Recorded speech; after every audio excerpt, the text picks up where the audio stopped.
From the day you arrived in Highgarden, I've thought of you more as a friend than as my handmaiden. A dear friend, in fact. Thank you, my lady. And you know how I feel about what's happened to your family. I feel your pain as if it were my own. What you've suffered is beyond imagining. And your poor family as well. You're very kind, my lady. Of course, Mira, but you must not despair. We will get through this together. You must understand there are limits to what I can say, especially here in King's Landing, now that I am to be queen.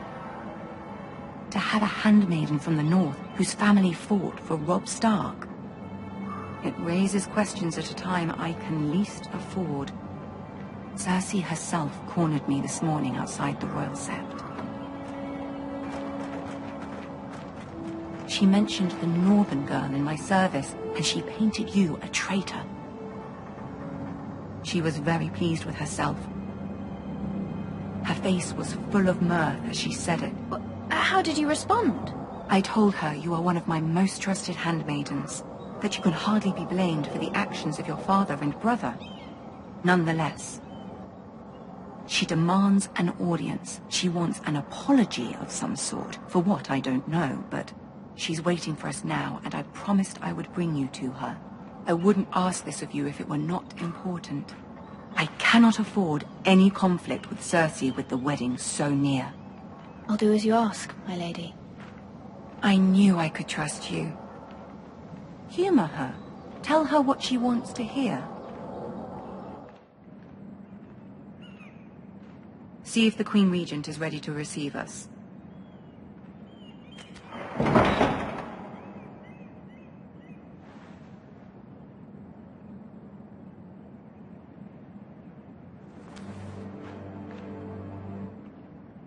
You'll be fine. I know you will.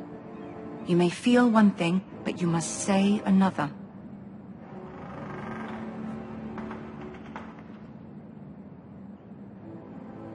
Good luck.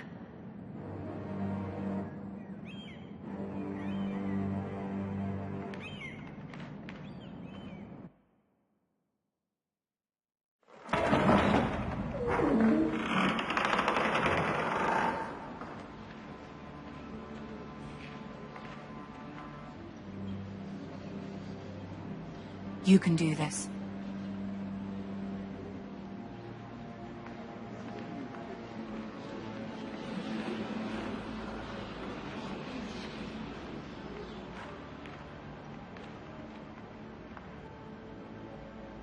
Ah, Lady Marjorie.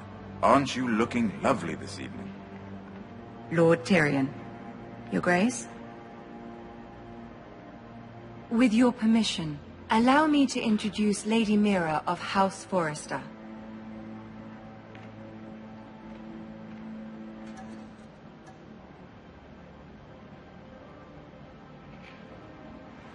Your Grace.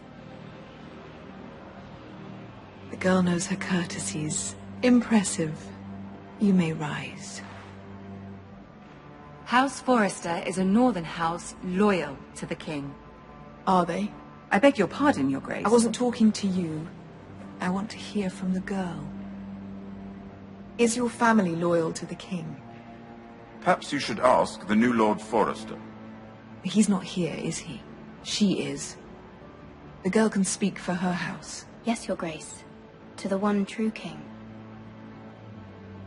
The one true king. Yet she didn't say which. The girl is clever. She only meant... I don't care what she meant. I care what she said. I won't stand for impertinence from a girl of the North. If you would give her the chance to explain... Perhaps she can explain why the Forresters have been loyal bannermen to House Stark for centuries. A house of traitors.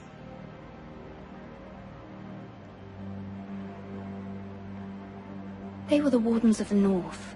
We all served at the pleasure of the king. Clever girl. Perhaps too clever for her own good. And she would have us believe she didn't know which king she served. Is your house willing to swear fealty to your new liege lord, Roose Bolton?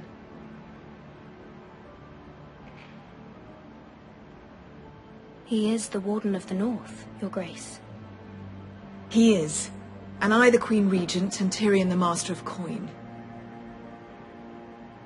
The girl has a remarkable talent for answering questions while in fact saying nothing at all.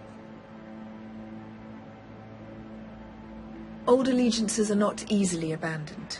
But now that the war is over, we must look to rebuild and forge new alliances. There are ships and shields to be built, and Joffrey will need a steady supply of ironwood for his armies.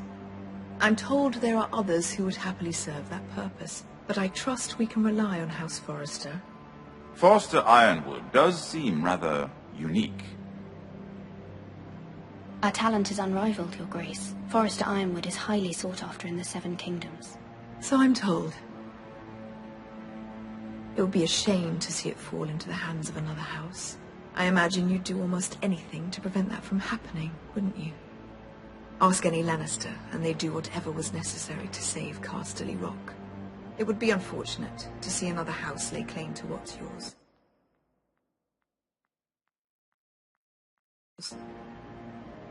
There are limits, Your Grace. Perhaps, but not if your house faces potential ruin. What would you have the girl do, Cersei? It's not as if she fought beside the Starks, wielding a battle axe for the Northern Army. It raises an interesting question, I suppose. Can we truly blame those who end up on the wrong side of the war? Our dear Marjorie here was betrothed to Renly Baratheon on the false assumption that he would one day rule the Seven Kingdoms. Can we fault her for her mistake? Should she be held accountable?